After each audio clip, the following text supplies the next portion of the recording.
उत्तर प्रदेश विधानसभा चुनाव 2027 के लिहाज से महान दल और उसके अध्यक्ष केशव देव मौर्य की राजनीतिक हैसियत को बड़े दलों के बराबर सीट जीतने वाली ताकत के रूप में नहीं, बल्कि कुछ खास गैर यादव ओबीसी समूहों के वोट को प्रभावित करने वाले छोटे लेकिन उपयोगी सहयोगी के रूप में देखना ज्यादा सही होगा।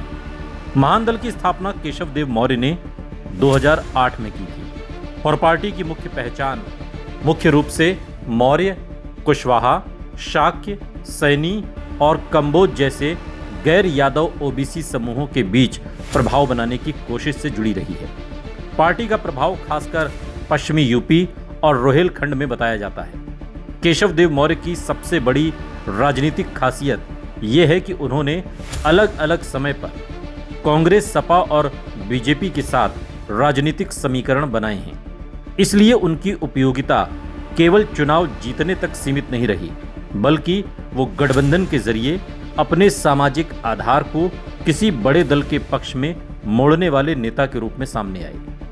2012 के विधानसभा चुनाव में महान दल ने अकेले 74 सीटों पर उम्मीदवार उतारे और करीब 6,83,000 वोट यानी 0.90% वोट हासिल की, जबकि 2017 में 14 सीटों पर लड़कर पार्टी का वोट करीब 0.11% रह गया और उसके बाद सभी उम्मीदवारों की जमानत भी जब्त हो गई। यानी महान दल का इतिहास ये बताता है कि अकेले चुनाव लड़ने पर उसका प्रभाव सीमित रहता है, लेकिन गठबंधन में उसकी सामाजिक उपयोगिता बढ़ जाती है।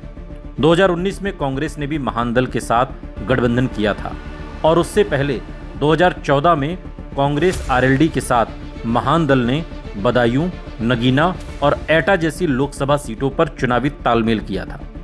हालांकि वो कोई सीट जीत नहीं सकी। 2022 के यूपी विधानसभा चुनाव में केशव देव मौर्य ने समाजवादी पार्टी के साथ गठबंधन किया। इस गठबंधन में महान दल को अपने चुनाव चिन्ह पर बड़ी संख्या में सीटें नहीं मिली, बल्कि पार्टी के प्रभाव वाले सामाजिक समीकरण को सपा के उम्मीदवारों के जरिए साधने की कोशिश हुई। चुनाव के बाद हालांकि केशव देव मौर्य और अखिलेश यादव के बीच मतभेद भी सामने आए और मौर्य ने समाजवादी पार्टी पर पर्याप्त सम्मान नहीं देने का आरोप लगाया। बाद में उन्होंने समाजवादी पार्टी से दूरी बनाई और 2024 के लोकसभा चुनाव के दौरान बीजेपी को समर्थन देने का फैसला किया। लेकिन इसके बाद महान दल एक बार फिर समाजवादी पार्टी के करीब आता हुआ दिखाई दे रहा है और यही उतार चढ़ाव 2027 के लिए महत्वपूर्ण है, क्योंकि अखिलेश यादव के सामने सवाल ये नहीं है कि महान दल कितनी सीटें जीत सकता है, बल्कि ये भी है कि अगर महान दल अलग लड़ता है तो वो सपा के गैर यादव ओबीसी वोट में कितनी सेंध लगा सकता है। यही केशव देव मौर्य की वास्तविक बार्गेनिंग पावर है। महान दल की सबसे उपयोगी जमीन पश्चिमी यूपी और रोहेलखंड के उन इलाकों में मानी जाती है जहां मौर्य, कुशवाहा, शाक्य, सैनी जैसे समूहों की अच्छी संख्या है। पुराने चुनावी आकलनों में अमरोहा, हाथरस, आंवला, बदायूं, एटा, बिजनौर, बरेली और लखीमपुर जैसे क्षेत्रों में महान दल का सामाजिक आधार बताया गया है। इसका मतलब ये नहीं है कि इन सभी सीटों पर महान दल जीत की स्थिति में है, बल्कि इन क्षेत्रों में उसका उम्मीदवार अगर कुछ हजार से लेकर 10-15 हजार तक वोट जोड़ लेता है तो त्रिकोणीय मुकाबले में समाजवादी पार्टी बीजेपी के बीच परिणाम प्रभावित कर सकता है।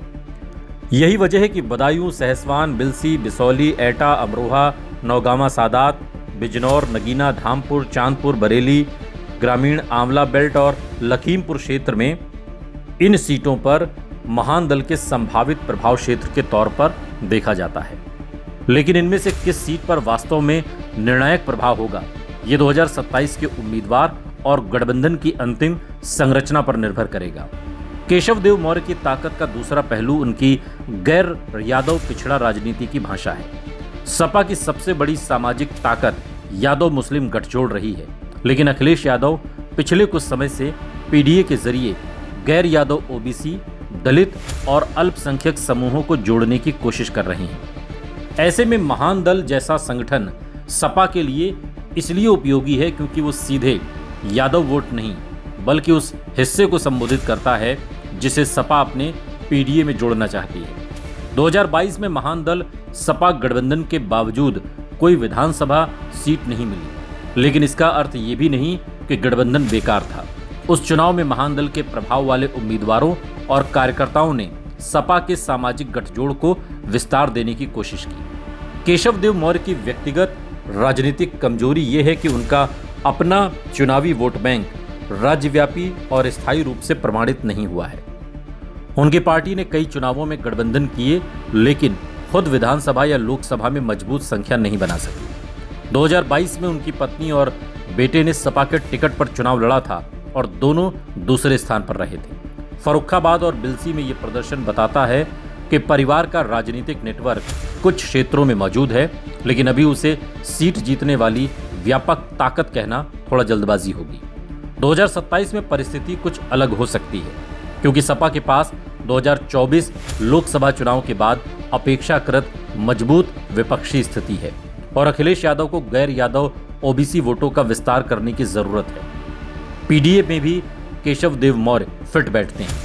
2024 में समाजवादी पार्टी ने यूपी में 37 लोकसभा सीटें जीती, जिससे विपक्षी राजनीति का सामाजिक आधार पहले की तुलना में व्यापक दिखाई दिया।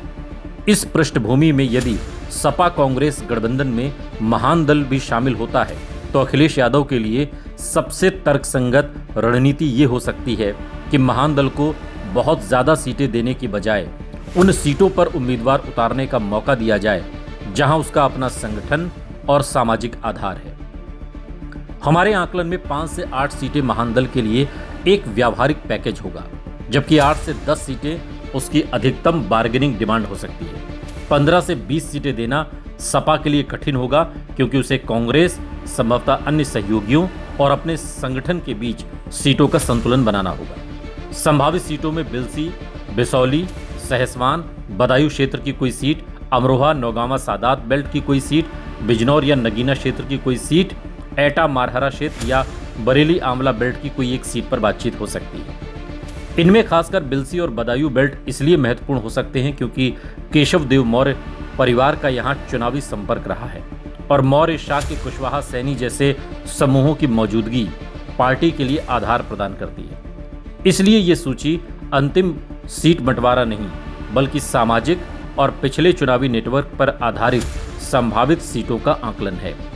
यदि कांग्रेस ने भी पश्चिमी यूपी में कुछ सीटों पर दावा मजबूत किया तो सपा महान दल को उन्हीं सीटों में से कुछ दे सकती है जहां कांग्रेस की संगठनात्मक पकड़ कमजोर हो और महान दल का ओबीसी नेटवर्क उपयोगी हो। दूसरी तरफ अगर कांग्रेस ज्यादा सीटें मांगती है तो महान दल की सीटों की संख्या 5 से 6 सीट हो सकती है, या फिर महान दल के कैंडिडेट को समाजवादी पार्टी या कांग्रेस के सिंबल पर चुनाव लड़ाया जाए। इसलिए 2027 में महान दल का असली लक्ष्य सीटों की संख्या बढ़ाना नहीं, बल्कि कम सीटों पर अधिक प्रभाव वाली सीटें हासिल करना है। केशव देव मौर्य के लिए 10 सीटें ऐसी मांगना राजनीतिक रूप से संभव है, लेकिन 6 से 8 मजबूत सीटों पर समझौता ज्यादा व्यावहारिक दिखाई देता है। सपा के लिए भी यही सौदा फायदेमंद है। वो महान दल को सीमित सीटें देकर एक तरफ गैर यादव ओबीसी को अपने पक्ष में मजबूत कर सकती है, दूसरी तरफ महान दल को अलग लड़कर बीजेपी या सपा दोनों के वोट काटने से रोक सकती है। हालांकि 2027 तक राजनीतिक समीकरण बदल सकते हैं और अभी किसी सीट को महान दल के खाते में तय मानना उचित नहीं होगा।